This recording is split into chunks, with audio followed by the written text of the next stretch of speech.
Zenith Cross Station floated in the neutral zone between three major galactic territories. The massive structure glowed against the darkness of space, its docking rings busy with ships from dozens of species. Inside, the main commercial district buzzed with activity. Merchants shouted prices in a dozen languages. The air smelled of exotic spices and recycled oxygen. Marcus's Way walked through the crowded corridor with his wife, Sarah, and their 8-year-old daughter Emma. They were part of a small human trade delegation, visiting the station to negotiate contracts for Earth's agricultural exports. Emma held her mother's hand, her eyes wide as she watched the strange aliens passing by. "Stay close, sweetie," Sarah said, squeezing Emma's hand gently. The little girl nodded, clutching her favorite toy close to her chest. It was a small stuffed bear, worn from years of love. Around them, other human families from their delegation moved through the crowd. Everyone was excited to explore the famous trading station. They approached Security Checkpoint 7, where all visitors had to pass through scanners before entering the commercial sector. A tall Crithian officer stood at the checkpoint. His name was Velthor, and he looked like a giant insect standing on 2 legs. His exoskeleton was dark green, and his mandibles clicked as he watched the crowd. 4 arms extended from his thorax, and his compound eyes reflected the station's lights. Emma froze when she saw him. She had never seen a Crithian up close before. The creature was terrifying to her young eyes. "It's okay," Marcus whispered, kneeling beside his daughter. "He's just doing his job. He won't hurt you." They moved forward in the line. When it was their turn, Marcus and Sarah placed their bags on the scanner belt. Emma clutched her bear tighter, her small body pressed against her mother's leg.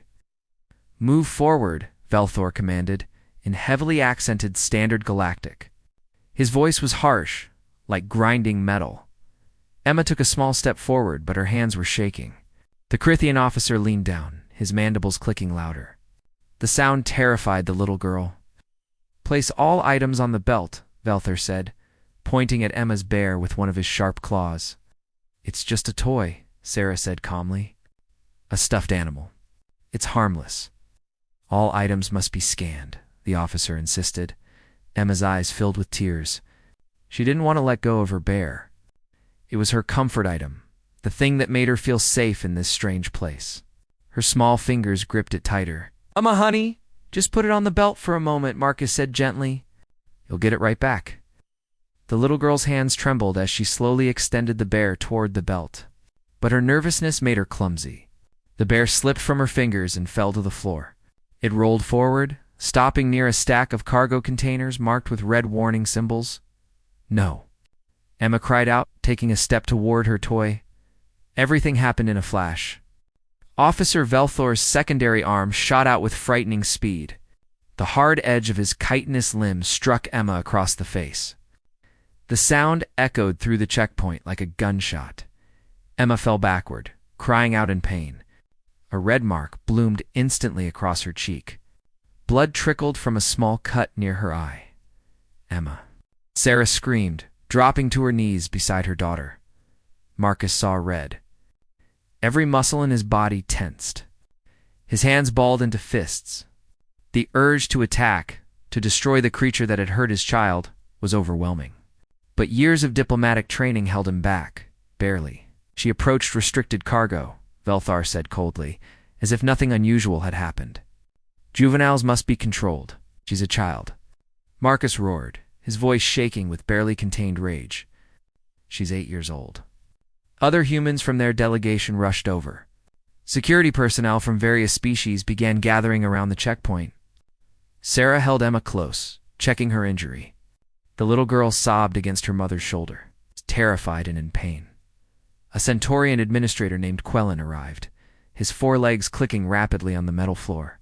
His face showed concern, but also irritation at the disruption. "What is happening here?" Quellen demanded. "This officer struck my daughter," Marcus said, his voice deadly quiet now. He pointed at Velthor, who stood unmoved, his posture showing no remorse. "The juvenile approached restricted cargo," Velthor repeated.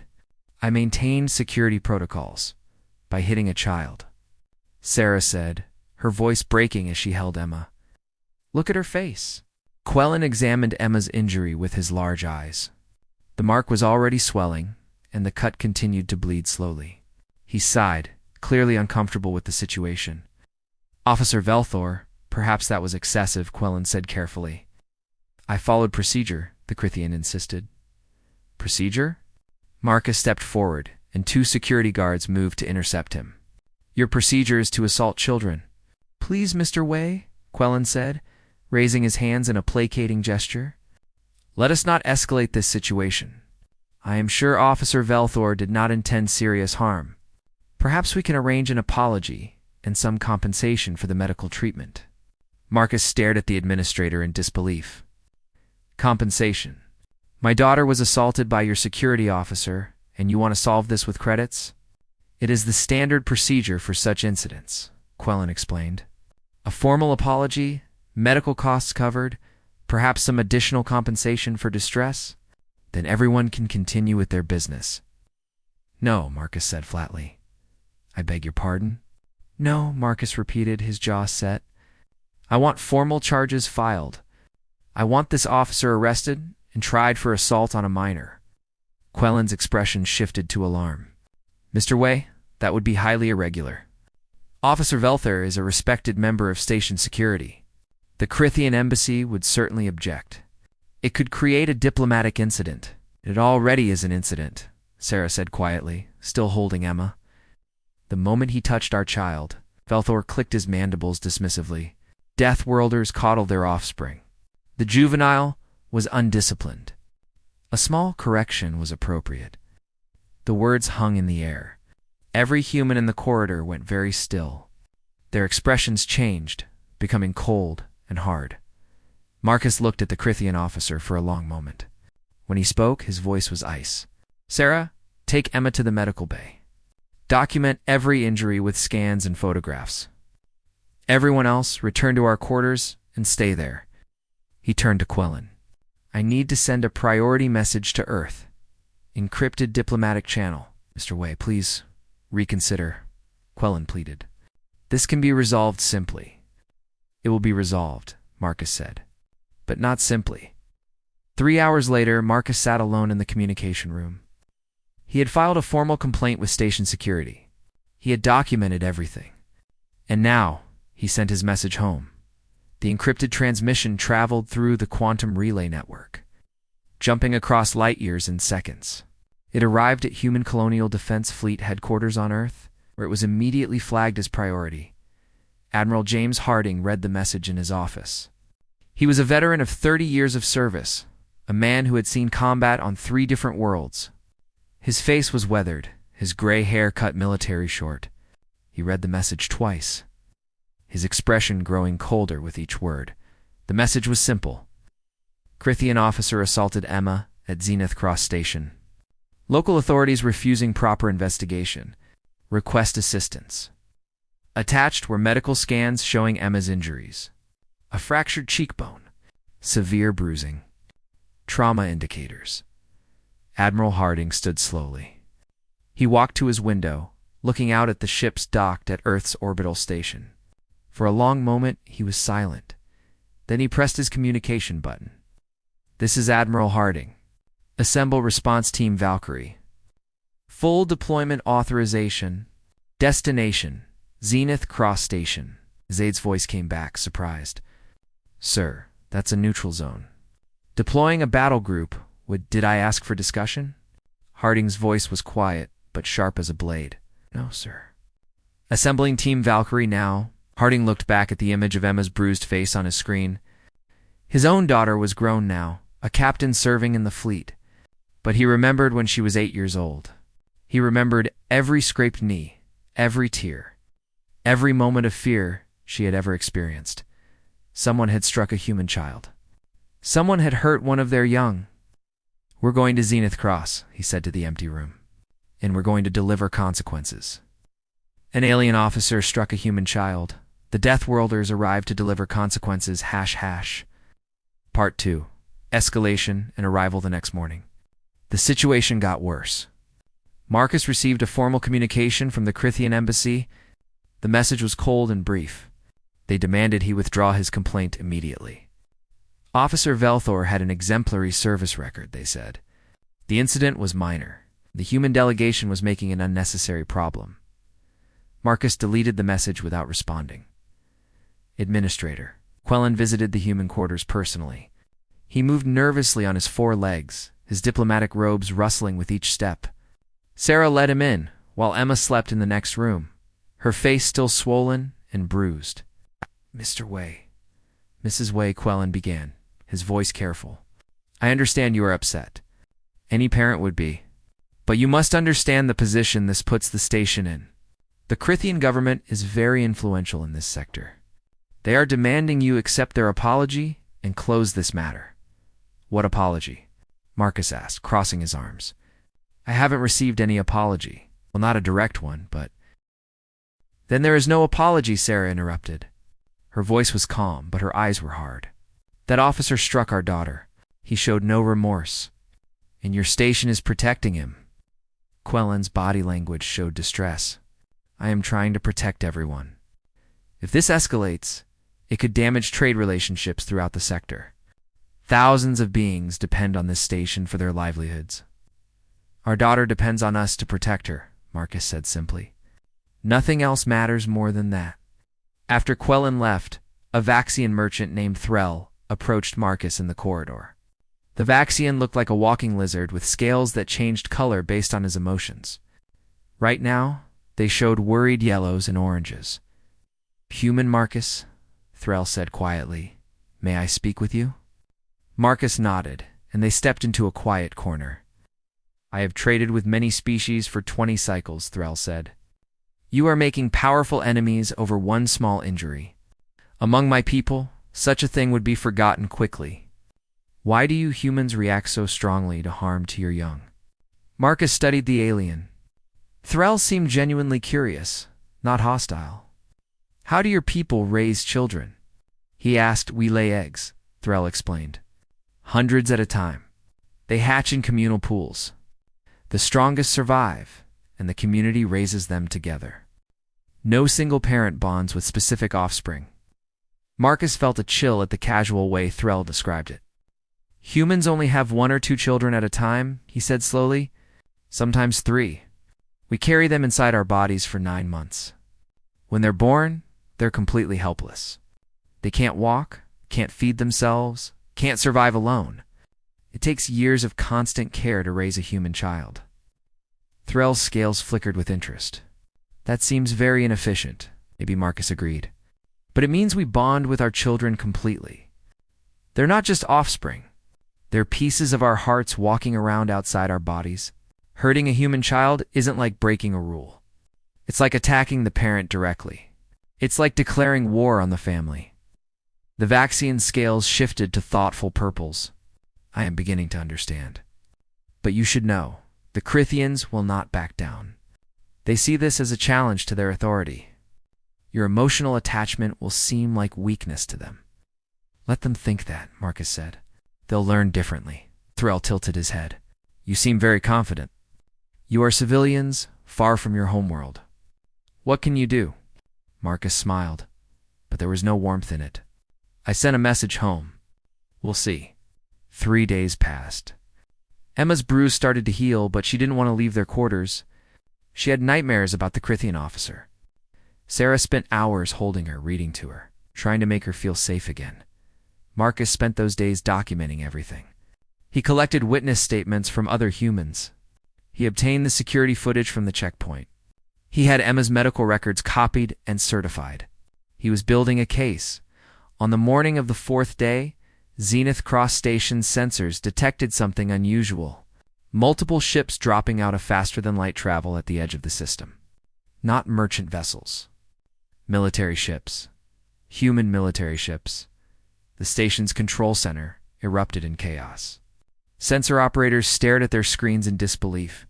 5 ships had arrived. 3 frigates, 1 destroyer, and 1 heavy cruiser. The heavy cruiser was enormous, bristling with weapons. Its hull painted in the gray colors of the human colonial defense fleet. Administrator Quellen rushed to the control center, his legs moving faster than anyone had ever seen. What is happening? Why are human warships here? The communications officer, a nervous Pelion with feathered skin, looked up. "They're requesting permission to dock. They say they're here on official business regarding an incident on the station." Quellen felt his heart sink. This is about the Waychild. The lead human ship, the heavy cruiser named Unyielding, sent another message. It was simple and direct. "We are docking. We have legal authority under the Mutual Protection Treaty, Article 12. Do not interfere." Within the hour, a boarding party arrived. The docking bay fell silent as the human delegation emerged from their shuttle. They wore military uniforms, dark blue and gray, with armor plating visible beneath. Their faces were hidden behind tactical visors. They moved with purpose, their boots striking the deck in perfect rhythm. Aliens in the bay backed away instinctively. There was something about the way the humans moved that triggered deep survival instincts. These were predators, hunters, Deathworlders in their element. At the front of the group walked Admiral James Harding. He was tall for a human, with gray hair and eyes like winter ice. He removed his visor as he stepped into the station, and every alien who saw his face felt a chill. This was not a man who came to negotiate. This was a man who came to deliver judgment. "Take me to the Way family," Harding said to the station security officer waiting nervously nearby. The officer, a Pelion, nodded quickly and led the way. Harding and his escort moved through the station corridors. Aliens stopped and stared. Some scattered out of the way. News traveled fast through the station's communication networks. The humans had brought warships. Warships for one child. When they reached the human quarters, Marcus opened the door immediately. He recognized a military officer when he saw one. He stood at attention instinctively. "Mr. Way," Harding said, extending his hand. "I'm Admiral Harding, Human Colonial Defense Fleet. I received your message." They shook hands. Marcus felt relief wash over him for the first time in days. Help had arrived. "Thank you for coming, Admiral," Marcus said. "I didn't know if anyone would respond." Harding's expression was grim. When a human child is hurt, someone always responds. "Where is Emma?" Sarah emerged from the bedroom with Emma. The little girl looked tiny next to her mother, her face still showing the yellowing bruise across her cheek. When she saw all the uniformed humans, she hesitated. Harding immediately changed. The cold, hard military officer disappeared, replaced by a gentle grandfather. He knelt down to Emma's level, making himself smaller and less threatening. "Hello, Emma," he said softly. "My name is James. Some friends told me you had a scary thing happen. Can you show me?" Emma looked at her mother, who nodded encouragingly. Slowly, the little girl approached the Admiral. She pointed to her cheek. Harding examined the bruise carefully, his jaw tightening. "That must have hurt a lot," he said gently. Emma nodded, her eyes filling with tears. "The big bug man was scary, and he hit me really hard." "I know, sweetheart. I know." Harding reached into his pocket and pulled out a small chocolate bar. "This is special chocolate from Earth. It helps make brave girls feel better. Your mom says it's okay to have it." Emma took the chocolate with a small smile. It was the first time she had smiled since the incident. Harding stood up slowly. When he turned back to Marcus and Sarah, his face had transformed again. The gentleness was gone, replaced by something cold and dangerous. "I need copies of all medical records, witness statements, and security footage," he said, his voice all business now. "I want everything documented and filed in triplicate." "I have it already," Marcus said. Good. Harding looked toward his officers. "Captain Park, secure the medical records.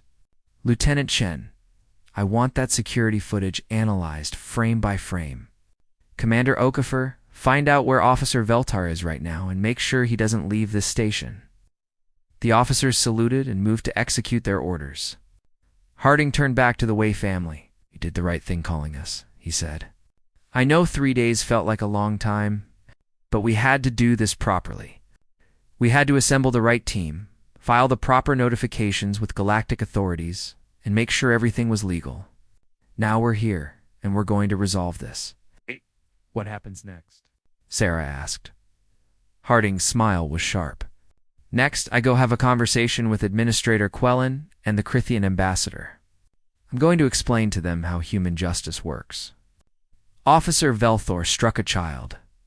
That means he answers for it. The Crithians won't agree, Marcus said. Then we have a problem, Harding replied. But it's their problem, not ours. An hour later, Harding sat in Administrator Quellen's office with the Crithian ambassador, Krellanax. The ambassador was larger than Officer Velthor, his exoskeleton decorated with marks of high rank. This is outrageous. Krellanax clicked angrily. You bring warships to a neutral station over a minor disciplinary action? Disciplinary action? Harding said, his voice dangerously quiet. Is that what you call striking an 8-year-old child hard enough to fracture her facial bone? The juvenile approached restricted cargo, Krellanax insisted. Officer Velthar maintained security. Harding placed a data pad on the desk. On it was the security footage, frozen on the moment of impact. She dropped her toy. She was reaching for a stuffed animal. Your officer chose to hit her instead of simply picking up the toy himself. Our security protocols? Your security protocols? Harding interrupted. Do not authorize assault on children. Officer Velter will stand trial for his actions. Under human law, Quellen made a distressed sound. Admiral, you cannot simply impose human law on a neutral station. The Mutual Protection Treaty, Article 12, Harding said calmly. Any signatory species has the right to pursue justice for crimes against their citizens in neutral space. Earth is a signatory. So is the Crithian hegemony, by the way. Then there is no apology, Sarah interrupted. Her voice was calm, but her eyes were hard. That officer struck our daughter. He showed no remorse, and your station is protecting him. Quellen's body language showed distress. I am trying to protect everyone. If this escalates, it could damage trade relationships throughout the sector. Thousands of beings depend on this station for their livelihoods. Our daughter depends on us to protect her, Marcus said simply. Nothing else matters more than that. After Quellen left, a Vaxian merchant named Threll approached Marcus in the corridor. The Vaxian looked like a walking lizard, with scales that changed color based on his emotions. Right now, they showed worried yellows and oranges. Human Marcus, Threll said quietly. May I speak with you? Marcus nodded, and they stepped into a quiet corner. I have traded with many species for 20 cycles, Threll said. You are making powerful enemies over one small injury. Among my people, such a thing would be forgotten quickly. Why do you humans react so strongly to harm to your young? Marcus studied the alien. Threll seemed genuinely curious, not hostile. How do your people raise children? He asked. We lay eggs, Threll explained. Hundreds at a time. They hatch in communal pools. The strongest survive, and the community raises them together. No single parent bonds with specific offspring. Marcus felt a chill at the casual way Threll described it. Humans only have 1 or 2 children at a time, he said slowly. Sometimes 3. We carry them inside our bodies for 9 months. When they're born, they're completely helpless. They can't walk, can't feed themselves, can't survive alone. It takes years of constant care to raise a human child. Threll's scales flickered with interest. That seems very inefficient. Maybe Marcus agreed. But it means we bond with our children completely. They're not just offspring. They're pieces of our hearts walking around outside our bodies. Hurting a human child isn't like breaking a rule. It's like attacking the parent directly. It's like declaring war on the family. The Vaxian scales shifted to thoughtful purples. I am beginning to understand. But you should know, the Crithians will not back down. They see this as a challenge to their authority. Your emotional attachment will seem like weakness to them. Let them think that, Marcus said. They'll learn differently. Threll tilted his head. You seem very confident. You are civilians, far from your homeworld. What can you do? Marcus smiled, but there was no warmth in it. I sent a message home. We'll see. 3 days passed. Emma's bruise started to heal, but she didn't want to leave their quarters. She had nightmares about the Crithian officer. Sarah spent hours holding her, reading to her, trying to make her feel safe again. Marcus spent those days documenting everything. He collected witness statements from other humans. He obtained the security footage from the checkpoint. He had Emma's medical records copied and certified. He was building a case. On the morning of the fourth day, Zenith Cross Station's sensors detected something unusual. Multiple ships dropping out of faster-than-light travel at the edge of the system. Not merchant vessels. Military ships. Human military ships. The station's control center erupted in chaos. Sensor operators stared at their screens in disbelief. 5 ships had arrived. 3 frigates, 1 destroyer, and 1 heavy cruiser. The heavy cruiser was enormous, bristling with weapons. Its hull, painted in the gray colors of the human colonial defense fleet. Administrator Quillen rushed to the control center, his legs moving faster than anyone had ever seen. What is happening? Why are human warships here? The communications officer, a nervous Pelion with feathered skin, looked up. They're requesting permission to dock. They say they're here on official business regarding an incident on the station. Quellen felt his heart sink. This is about the Way Child. The lead human ship, the heavy cruiser named Unyielding, sent another message. It was simple and direct. We are docking. We have legal authority under the Mutual Protection Treaty, Article 12. Do not interfere. Within the hour, a boarding party arrived. The docking bay fell silent as the human delegation emerged from their shuttle. They wore military uniforms, dark blue and gray, with armor plating visible beneath. Their faces were hidden behind tactical visors. They moved with purpose, their boots striking the deck in perfect rhythm. Aliens in the bay backed away instinctively. There was something about the way the humans moved that triggered deep survival instincts.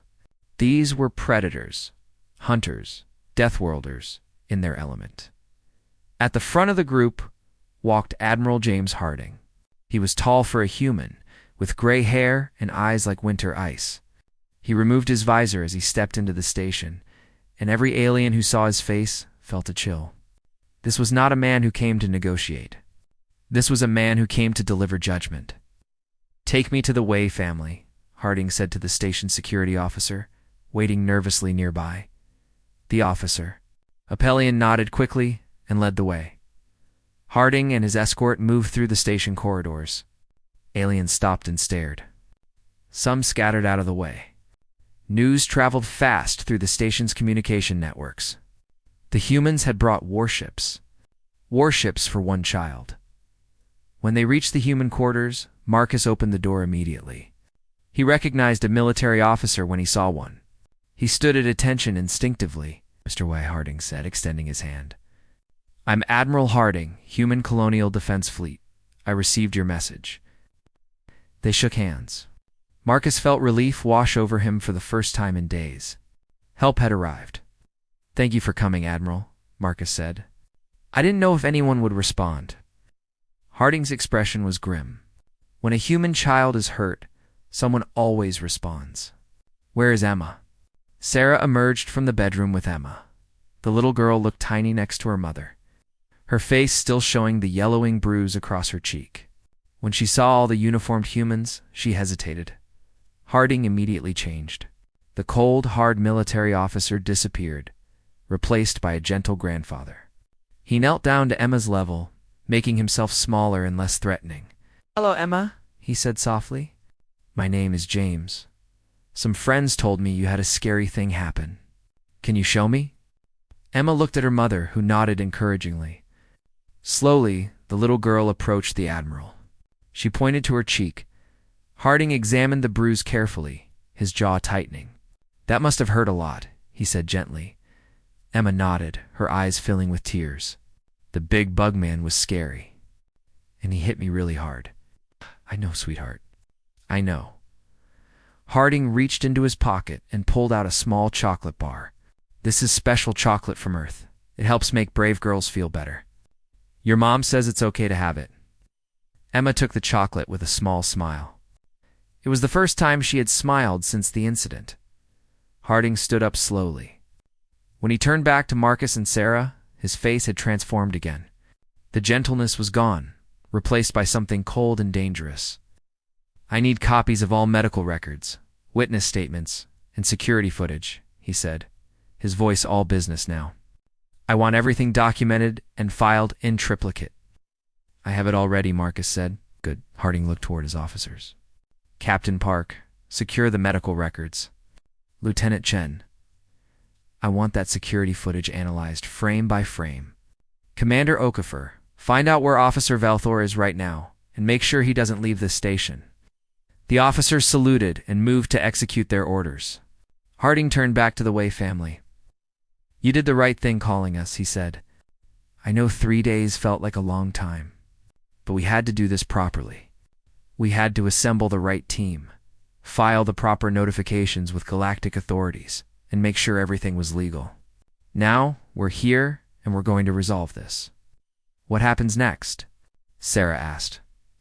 Harding's smile was sharp. Next, I go have a conversation with Administrator Quellen and the Crithian ambassador. I'm going to explain to them how human justice works. Officer Velthor struck a child. That means he answers for it. The Crithians won't agree, Marcus said. And we have a problem, Harding replied. But it's their problem, not ours. An hour later, Harding sat in Administrator Quellen's office with the Crithian ambassador, Krellenax. The ambassador was larger than Officer Velthor, his exoskeleton decorated with marks of high rank. This is outrageous, Krellenax clicked angrily. You bring warships to a neutral station over a minor disciplinary action? Disciplinary action? Harding said, his voice dangerously quiet. Is that what you call striking an 8-year-old child hard enough to fracture her facial bone? The juvenile approached restricted cargo, Krellenax insisted. Officer Velthor maintained security. Harding placed a datapad on the desk. On it was the security footage, frozen on the moment of impact. She dropped her toy. She was reaching for a stuffed animal. Your officer chose to hit her instead of simply picking up the toy himself.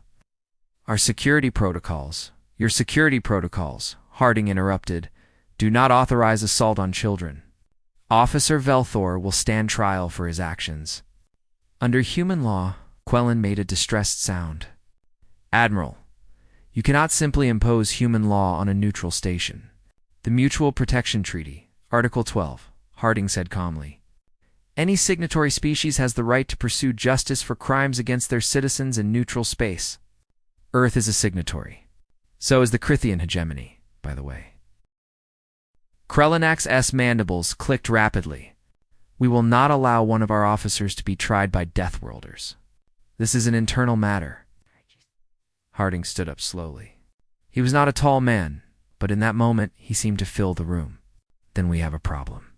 Because Officer Velthor is not leaving this station except in human custody. You threaten us? Krellenax demanded. No, Harding said. I'm explaining reality. You harmed one of our children. We came for justice. You can cooperate, and this ends peacefully. Or you can resist, and this becomes something much bigger. He leaned forward, his hands on the desk. Ask yourself, Ambassador, how many of your ships in this sector would you like to commit to protecting one security officer who hit a child? Because I can bring more ships. Many more. The room fell silent. Through the office window, everyone could see the human warships visible in the distance. Their weapon systems clearly visible. Quellen's voice was barely a whisper. Please, both of you. There must be a diplomatic solution, Harding straightened. There is. Officer Velthor submits to human jurisdiction. He stands trial. If he's found innocent, he goes free. If he's found guilty, he faces the consequences. That's the solution, Never, Krellenax said firmly. Then we wait, Harding replied. My ships aren't going anywhere. I can do this for weeks, months, if necessary. He walked to the door, then paused. Oh, and as of now, this station is under quarantine. No ships in or out until this is resolved. Wouldn't want Officer Velthor to accidentally escape after all? He left the office, leaving stunned silence behind him. In the control center, the quarantine order took effect. Ships trying to dock were turned away. Ships trying to leave were politely but firmly told to return to their berths. Within hours, merchant captains were screaming about lost profits. Trader guilds were filing complaints. The economic impact was immediate and massive. But the human ships didn't move. They remained in position, silent and watchful. On the station, Marcus held Emma close as they watched the news reports. The entire galaxy was about to learn an important lesson. Never touch a human child. Hash. An alien officer struck a human child. The Deathworlders arrived to deliver consequences. Hash hash. Part 3. Standoff and Revelation 5. Days into the blockade. Zenith Cross Station was bleeding credits. Every hour that passed meant thousands of delayed shipments, canceled contracts, and angry merchants. The station's commercial district, usually buzzing with activity, felt tense and angry. In the Merchant Guild Hall, representatives from a dozen species gathered to complain. A Centaurian trader slammed his front hooves on the table. This is insane. The humans are crippling our entire sector over one injured child. Typical Deathworlder behavior, a Pelian merchant agreed, her feathers ruffling with agitation. They're emotional and irrational. This is why predator species shouldn't be allowed in civilized space. Administrator Quillen stood at the front of the room, looking exhausted. He hadn't slept properly in days. Please, everyone. I'm doing everything I can to resolve this situation. To leave. Someone shouted from the back. I cannot force a military fleet to leave neutral space, Quellen said helplessly. They have legal authority under the Mutual Protection Treaty, and they're not violating any station regulations. They're simply ... waiting. Meanwhile, on the human-heavy cruiser Unyielding, Admiral Harding reviewed reports from his intelligence officers. The Crithian government was calling his bluff, betting that humans wouldn't risk a larger conflict over one incident. They were wrong. Captain Minjon Park entered the Admiral's ready room. Sir, we're picking up more human ships incoming. Civilian vessels. Harding looked up. Civilian. Yes, sir. Freighters, transports, even a few colony ships. They're not military, but they're heading this direction. We're getting messages from them. They say they heard about Emma, and they're coming to show support. A slow smile crossed Harding's face. The Crithians think this is just a military operation. They don't understand. This is humanity responding. Back on the station, Dr. Sarah Way received an unusual request. The station's governing council wanted to meet with her. Not Marcus, the trade negotiator. Her, the scientist. Sarah entered the council chambers cautiously. 20 different species sat in a semicircle, all looking at her with various expressions. Quellen stood in the center. Dr. Wei Quellen began formally. The council has asked me to invite you here because we are trying to understand something. Why are the humans reacting this way? Help us comprehend what we are missing. Sarah looked around the room. Some faces showed genuine curiosity. Others showed barely hidden hostility. She took a deep breath. May I ask you all some questions first? She said. Quellen nodded. Please, Sarah pointed to a Voxian counselor. How many offspring do your species have at one time? The Vaxian's scales shifted colors. Hundreds. We lay eggs in communal pools. Sarah pointed to another council member, a Pelion. And you? We lay clutches of 20 to 30 eggs, the Pelion said. The strongest hatchlings survive. One by one, Sarah asked the question. The answers were similar. Most species in the galaxy had many offspring at once. Most used communal raising. Most didn't form strong individual bonds with specific children. Humans evolved differently, Sarah said quietly. We typically have one child at a time. Sometimes two. Rarely more than that. We carry the child inside our body for 9 months. During that time, the mother's body changes everything to support the baby. Her heart pumps more blood. Her bones give up calcium. Her immune system adapts. The bond starts before the child is even born. She pulled up a holographic image from her datapad. It showed a human brain scan. This is my brain when I look at Emma. See these areas lighting up? That's oxytocin, dopamine, and other neurochemicals flooding my system. Evolution made sure that human parents would be completely devoted to their children's survival. We had to be. Our babies are born helpless. They can't walk for a year. They can't talk for 2 years. They can't survive alone for many years. Centaurian counselor leaned forward. But this seems like a weakness. You invest so much into so few offspring. It's not a weakness, Sarah said firmly. It's a different strategy. We don't have many children, so we protect the ones we have with everything we have. A human parent will fight anything to protect their child. We'll die for them. We'll kill for them. We'll cross the galaxy for them. She changed the hologram to show Emma's bruised face. Several council members looked away. When Officer Velthor struck my daughter, he didn't just hurt a child. He triggered an instinct that's millions of years old. He told every human who heard about it that our children aren't safe, that someone would hurt our young and face no consequences. Sarah's voice was steady, but her eyes were fierce. You see warships outside. You see an overreaction. We see our species doing exactly what evolution designed us to do. We're protecting our young. The room was silent for a long moment. Finally, an elderly Quellan counselor spoke. She was from a species known for wisdom. We've been thinking of this as a legal dispute. But you're saying it's biological? Both, Sarah said. Humans created laws to channel our protective instincts. But the instinct comes first. The law comes second. When you struck Emma, you didn't break our law. You attacked our children. There's a difference. Ambassador Krellanax, who had been listening from the back of the room, clicked his mandibles dismissively. This emotional response is exactly why predator species are inferior. You are ruled by instinct, not logic. Sarah turned to face him. You think this is inferior? Humans went from living in caves to traveling between stars in 10,000 years.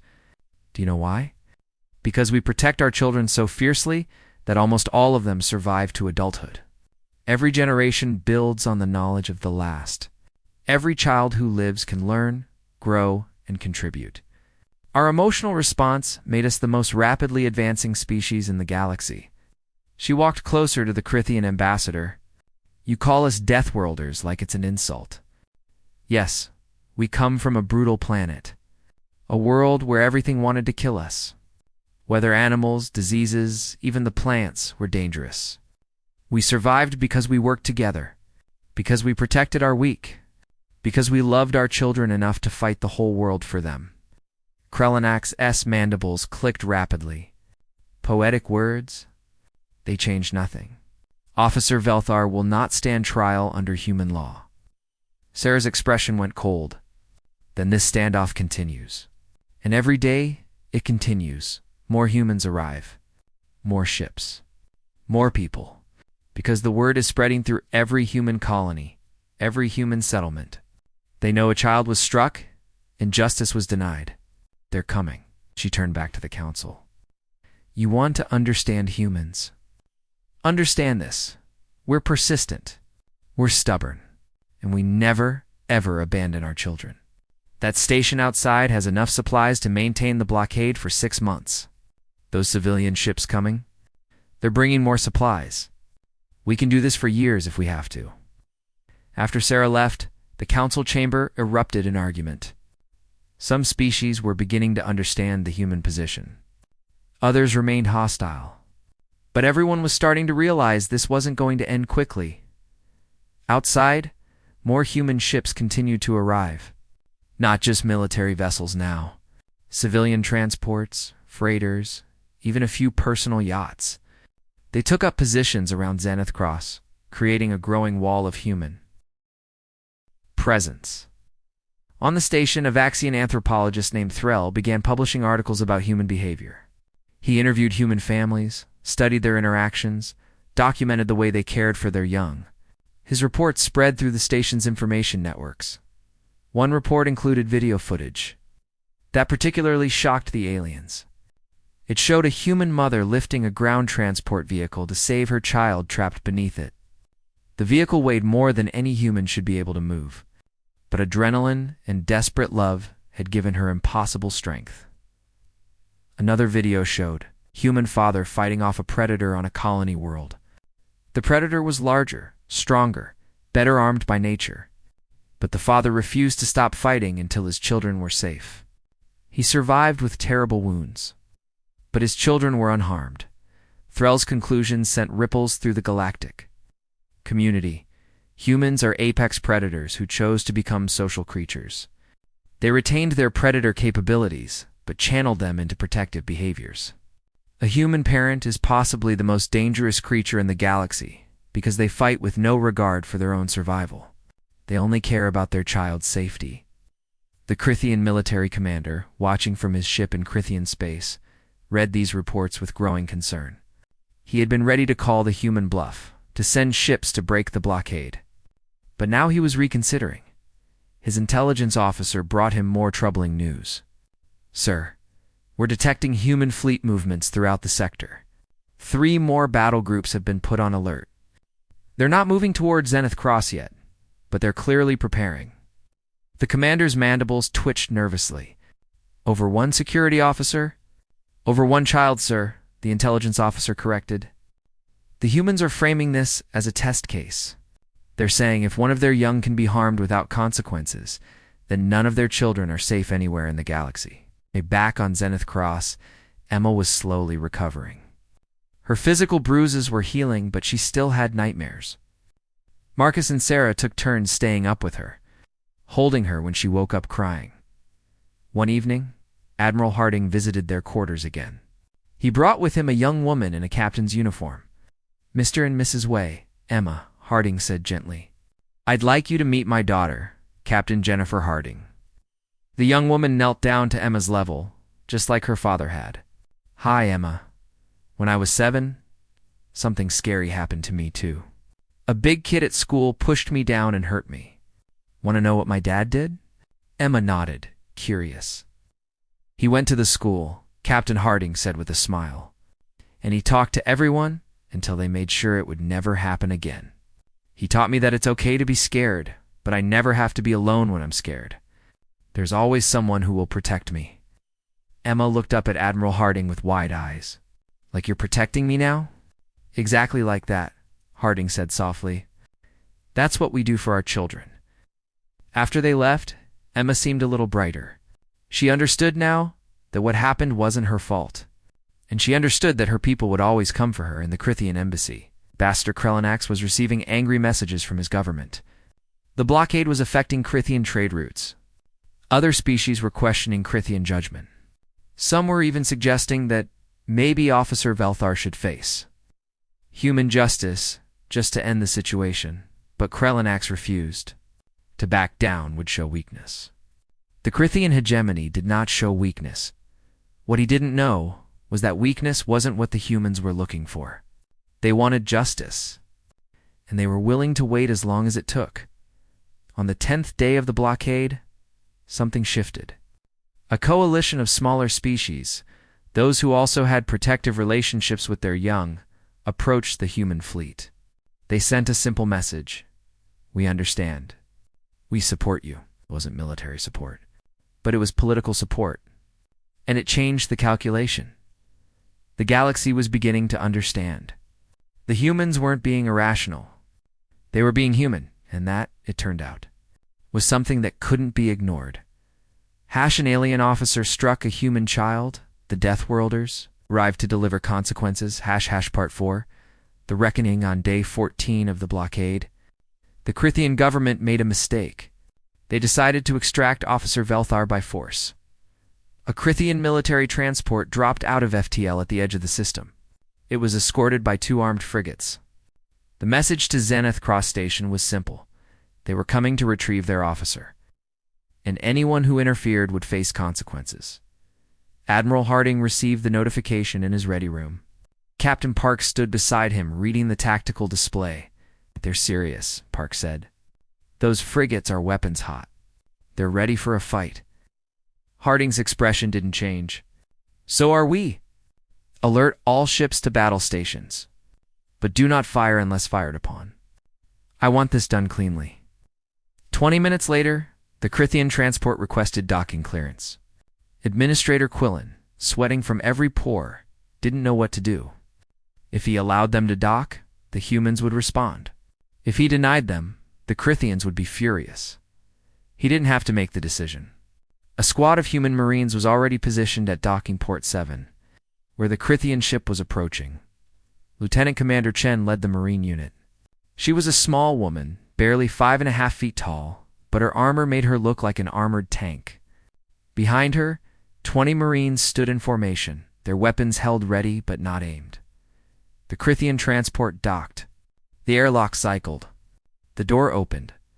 A Crithian security team emerged, 6 officers in full tactical gear. They stopped when they saw the human Marines blocking their path. You were interfering with official Crithian business, the lead Crithian officer announced. You are attempting to remove a suspect in an active investigation. Chen replied calmly. That's not happening. Stand aside, or we will move you aside.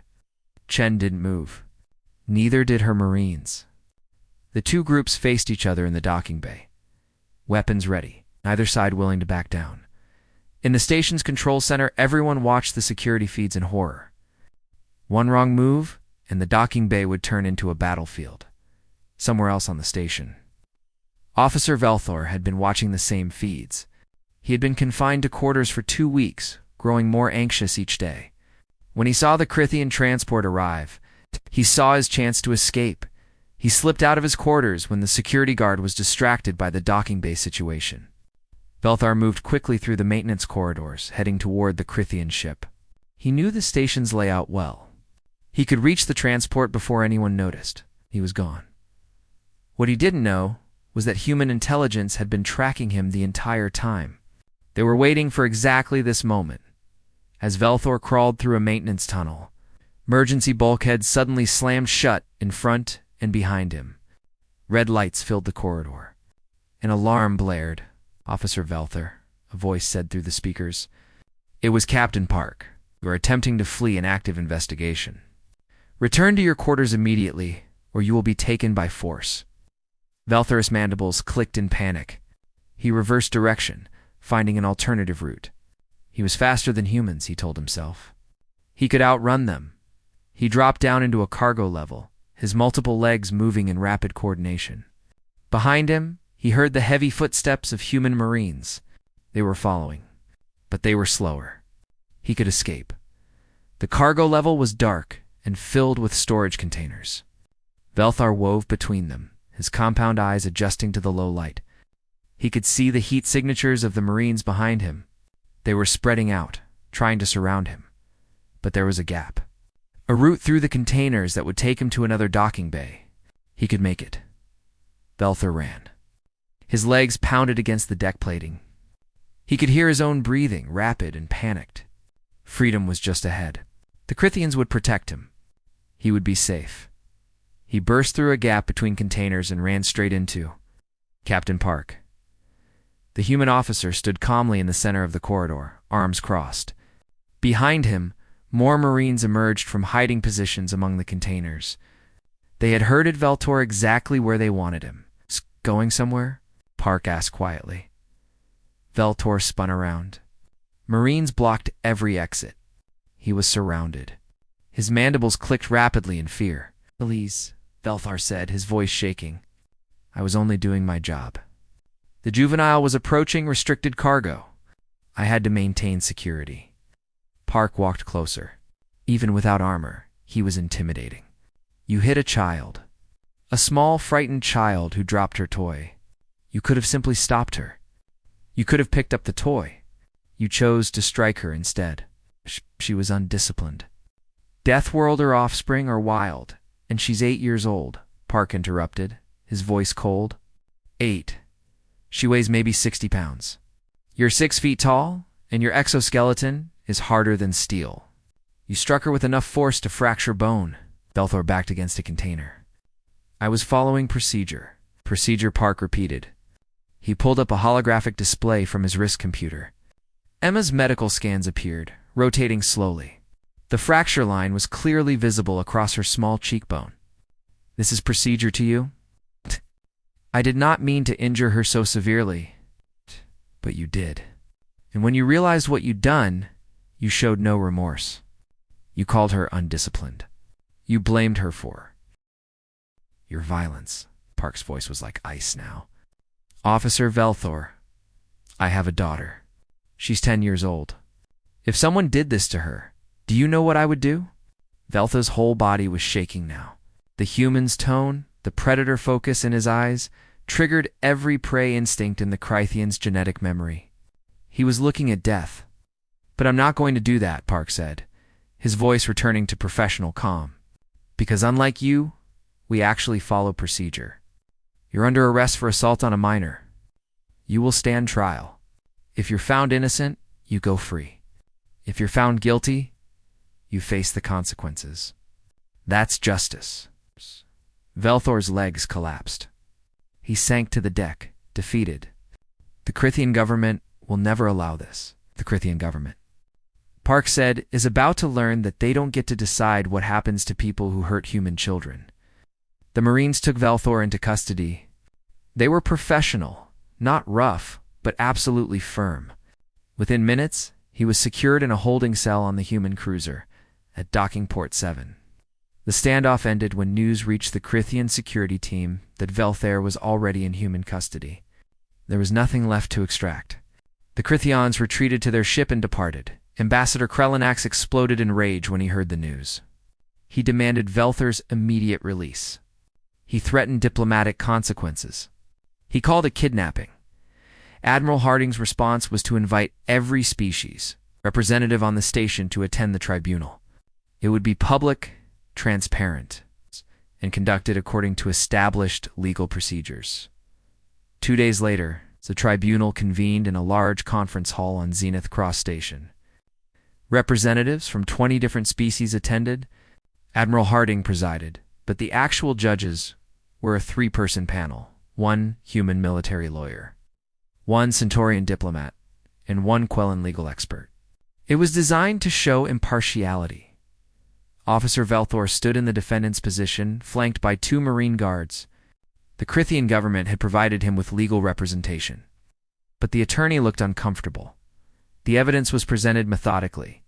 Security footage showed the entire incident from 3 different angles. There was no question about what happened. Velthor had struck Emma. The only question was whether it was justified. The Crythian attorney argued that it was within station. Security protocols to use physical intervention when someone approached restricted. Cargo, the prosecution, led by Lieutenant Commander Chen, pulled up the actual security protocols. "Show me where it says security can strike a child," she said calmly. The attorney scrolled through the document. It says security may use appropriate force to maintain safety." "Appropriate force," Chen repeated. "Was it appropriate to strike an 8-year-old child who dropped her toy? Was there no other option? He could have picked up the toy. He could have simply told her to stop. He could have called her parents over. Instead, he chose violence." Emma's testimony was presented via recorded hologram. The tribunal had decided not to put her through the trauma of appearing in person. In the recording, she sat with her mother, speaking in a small, frightened voice about what happened. "The big bug man was scary," Emma said in the recording. "I didn't mean to drop my bear. I was just scared. And then he hit me and it hurt really bad. Mommy says it wasn't my fault, but I keep thinking maybe if I wasn't so scared it wouldn't have happened." Several aliens in the audience shifted uncomfortably. Seeing the child, hearing her voice, made it impossible to think of this as an abstract legal issue. This was a real person who had been hurt. Dr. Sarah Way testified about Emma's injuries. She showed the scans, explained the fracture, described the nightmares Emma still experienced. "The physical injury is healing," Sarah said, "but the psychological impact will last much longer. Emma is now afraid of aliens. She won't leave our quarters without both parents present. She wakes up screaming 3 or 4 times a night. You didn't just hurt her body. You damaged her ability to trust, to feel safe." Finally, Officer Velthor was given the chance to speak. He stood, his mandibles clicking nervously. "I served in station security for 5 cycles," he said. "I always maintained order. I followed protocols. The human juvenile was approaching restricted cargo. I responded as I was trained to respond." Were you trained to strike children? The Centaurian judge asked. Velthor hesitated. "I was trained to prevent security breaches. It's not what I asked." "No," Velthor admitted. But the juvenile was not responding to verbal commands.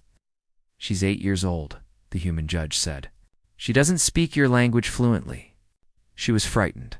Did you at any point consider that you were scaring a child? Velthor's silence was answer enough. The tribunal deliberated for 2 hours. When they returned, the hall was completely silent. The Quellan judge spoke. We have reviewed all evidence and testimony. We have consulted the station's security protocols, galactic law, and the Mutual Protection Treaty. We have reached a unanimous decision. Everyone leaned forward. Officer Velthor, you are found guilty of assault on a minor. The use of force was not justified by the circumstances. A child dropping a toy does not constitute a security threat requiring physical intervention. Your actions caused significant harm to MOA, both physical and psychological. Kralonix stood up in the audience. This is a mockery of justice. Sit down, Ambassador, Admiral Harding said coldly, or you will be removed, the Quellan judge continued. Your sentence is as follows. You are permanently banned from serving in any security capacity. You are permanently banned from entering human space or any station where human children are present. You will pay restitution to the Wei family for medical costs and emotional damages. Most importantly, this conviction will be registered with the Galactic Justice Database, visible to all species. Velthar's legs trembled. His career was over. His reputation was destroyed. He would be marked forever as someone who harmed a child. This tribunal is adjourned, the judge said. As the hall cleared, Marcus and Sarah held each other tightly. It wasn't about revenge. It was about justice. It was about making sure this never happened again. Admiral Harding approached them. It's done, he said simply. Thank you, Marcus said, shaking the Admiral's hand. Thank you for coming. Thank you for making them listen. We protect our own, Harding replied. Always. Outside, the human ships began preparing to leave. But everyone knew something had changed. A line had been drawn. A precedent had been set. The galaxy had learned human children were not to be touched. An alien officer struck a human child. The Deathworlders arrived to deliver consequences. Part 5. Aftermath and Legacy. 3 weeks after the tribunal. Zenith Cross Station was slowly returning to normal. Ships came and went. Merchants traded. The commercial district buzzed with activity again. But something fundamental had changed. In the station's security center, new protocols had been posted. They were written in 12 languages, displayed prominently where every officer would see them every day. The key section was highlighted in bold. Security personnel will exercise extreme caution when interacting with juveniles of any species. Physical force against minors is prohibited except in cases of immediate threat to life. Officers violating this protocol will face immediate termination and criminal charges. Below the text was a picture. Emma Way's smiling face, taken before the incident. A reminder of why the rules existed. The Wei family remained on the station for another week after the tribunal. Emma was slowly recovering. The nightmares were less frequent now. She could walk through the corridors without clutching her mother's hand quite so tightly. One afternoon, Sarah took Emma to the station's garden level.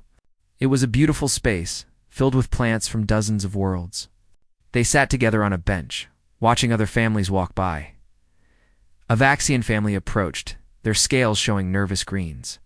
The father knelt down carefully, staying at a distance that wouldn't frighten Emma. Young human, he said gently, I wanted to say I am sorry for what happened to you, and I wanted to thank you. Emma looked confused. Thank me? Why? Because of you, my children are safer now, the Vaxian explained. The new protocols protect all younglings. What happened to you made the galaxy better for all children. After they left, Emma looked up at her mother. Did I do something good, Mommy? Sarah's eyes filled with tears. You were brave, sweetheart, so brave. And yes, something good came from something bad. Emma thought about that for a moment. Then she said, I want to draw a picture for the Admiral, to say thank you. That evening, Emma sat at the table with her art supplies. She drew carefully with her crayons. When she finished, she showed it to her parents proudly. The picture showed 5 large ships in space. They were colored in various shades of blue and gray. Below them was a small stick figure with yellow Harima herself. The words "they came for me" were written in her careful child's handwriting. Across the top, Marcus looked at the drawing and felt his throat tighten. Such a simple picture. Such a profound statement. The next day, they presented the drawing to Admiral Harding before his fleet departed. The Admiral studied it for a long moment, then carefully rolled it up. "I'm going to put this in my office," he said to Emma, "so I always remember why we do what we do." "Will you always come if someone is mean to kids?" Emma asked. Harding knelt down to her level. "Always. That's a promise. Any kid, anywhere, if they need help, humans will come. That's what we do." Emma hugged him, and for a moment, the stern military officer disappeared. He was just a grandfather holding a child who needed comfort as the human fleet prepared to leave. Administrator Quellen came to say goodbye to the Wei family. He looked older than he had 3 weeks ago. The stress had taken its toll. "Mr. Wei, Mrs. Wei," he said formally, "I owe you an apology. I should have taken your complaint seriously from the beginning. I tried to solve a moral issue with administrative convenience. I was wrong." Marcus shook his hand. "What matters is that it was solved, and that changes were made." "Any changes," Quellen agreed. "The Galactic Council is drafting new guidelines for the treatment of juveniles across all species. They're calling it the Zenith Cross Protocols. Because of your daughter's courage, millions of children will be protected." After Quellen left, the Wei family packed their belongings. Their trade mission was over, and it was time to go home. As they walked through the station one last time, they noticed something. Other aliens looked at them differently now, not with suspicion or fear. With respect, the human ships departed in formation, their engines glowing bright as they accelerated toward the FTL jump point. On the station, beings of many species stopped to watch them go. The humans had made their point. They had delivered their consequences. Now they were leaving, but everyone knew they could come back if needed. In the weeks that followed, the ripples spread across the galaxy. The Crithian government, embarrassed by the incident, issued formal new guidelines for all their security forces. Officer Velthor's conviction was used as a training case, an example of what not to do. The Crithian ambassador, Krellanax, was quietly reassigned to a desk job far from any diplomatic posting. Officer Velthor himself found that his life had become very difficult. No one would hire him. His name appeared in galactic databases with a permanent mark. Other Crithians avoided him. He had become a symbol of failure. Eventually, he left Crithian space entirely, taking a job on a remote mining station where no one knew his name. But the biggest changes were cultural.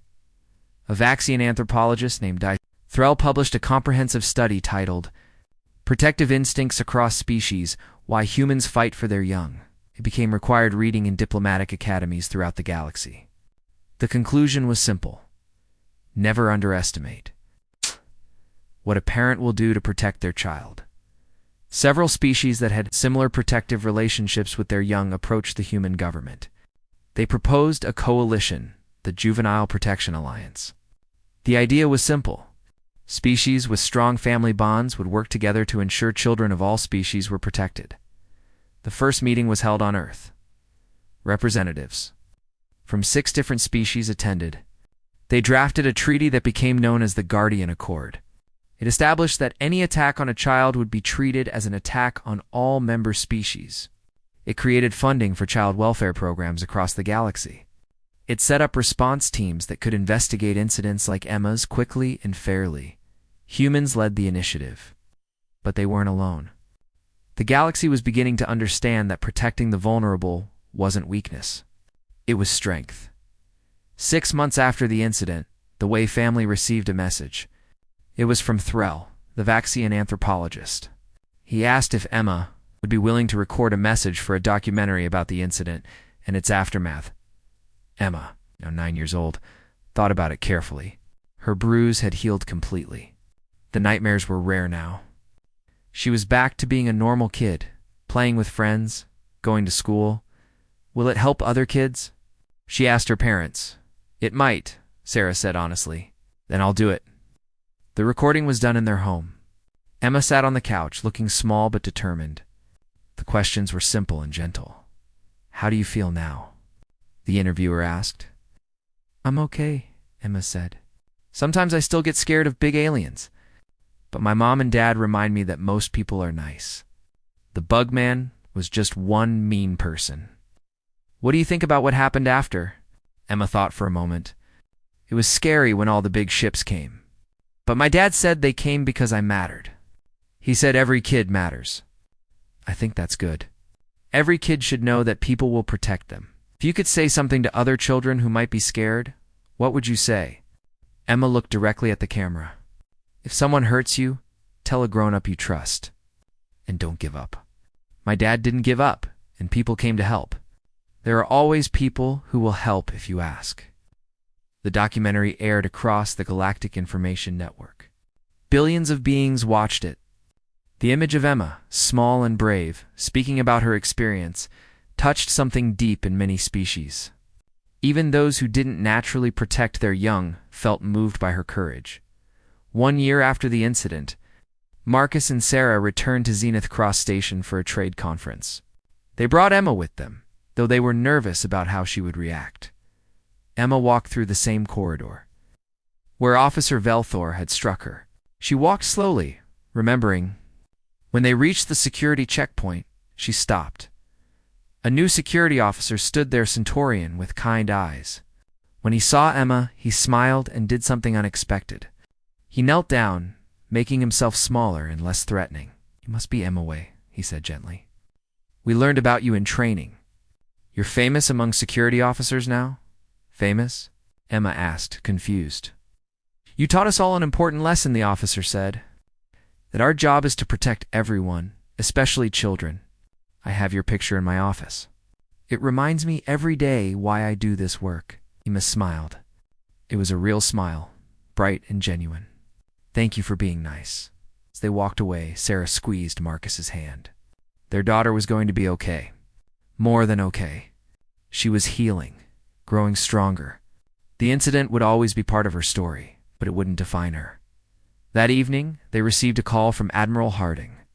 His image appeared on their communication screen, and Emma ran over excitedly. "Admiral James," she shouted. She had started calling him that. "Hello, Emma," Harding said with a warm smile. "I hear you're visiting Zenith Cross. How does it feel to be back?" "It's okay," Emma said. "It's different now. People are nicer. I'm glad to hear that." Harding's expression became more serious. "Emma, I wanted you to know something. Remember the drawing you gave me? The one with the ships?" Emma nodded. "I have it framed in my office. But I also made copies. Every ship in the human colonial defense fleet has a copy now. In every ready room, every briefing hall, every command center. It reminds us all why we serve." Emma's eyes went wide. "Really?" "You see, sometimes people in the military forget what's important. We get focused on tactics and strategies. Your drawing reminds us of the simple truth. We exist to protect people, especially children. You gave us that gift." After the call ended, Emma was quiet for a long time. Finally, she said, "I want to be someone who protects people when I grow up. Like Admiral James." Marcus and Sarah exchanged a glance. Their daughter had been through trauma, but she was emerging from it with strength and purpose. 5 years later, Emma Way stood in a lecture hall at the Galactic Diplomatic Academy. She was 13 now, tall for her age, confident. She had been invited to speak to a class about the Zenith Cross incident. "People ask me if I'm angry about what happened," Emma said to the assembled students, some beings from 24 species. "The truth is I was angry. I was scared and hurt and angry, but I'm not anymore." She pulled up a holographic display. It showed statistics, incidents of violence against juveniles across the galaxy.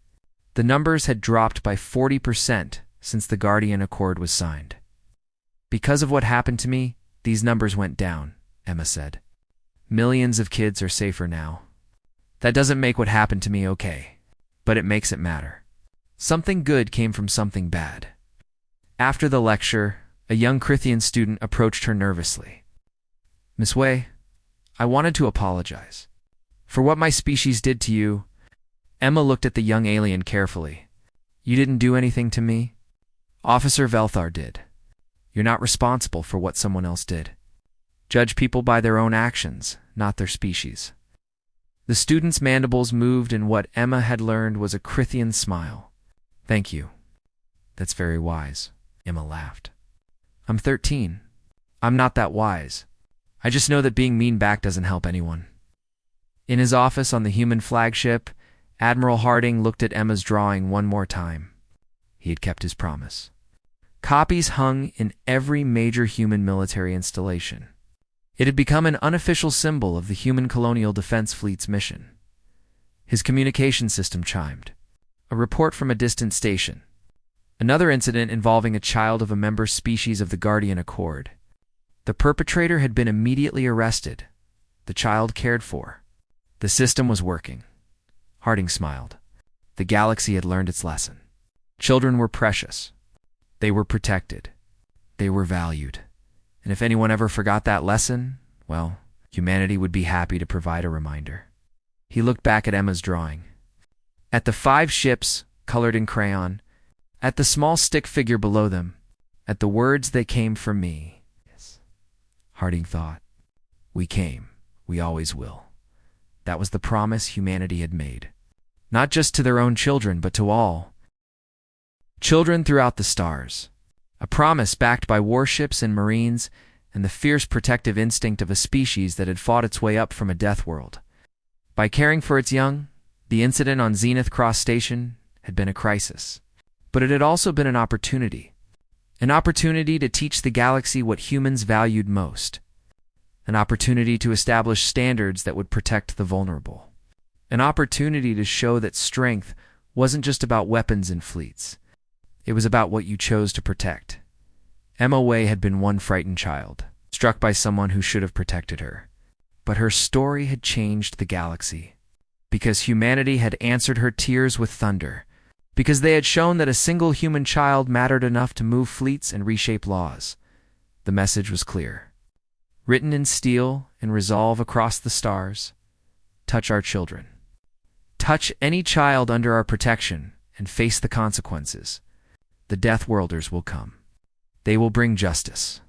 And they will never, ever stop protecting their young. That was the legacy of Emma Way. That was the lesson of Zenith Cross. And that was the promise that humanity would keep forever and always. The end.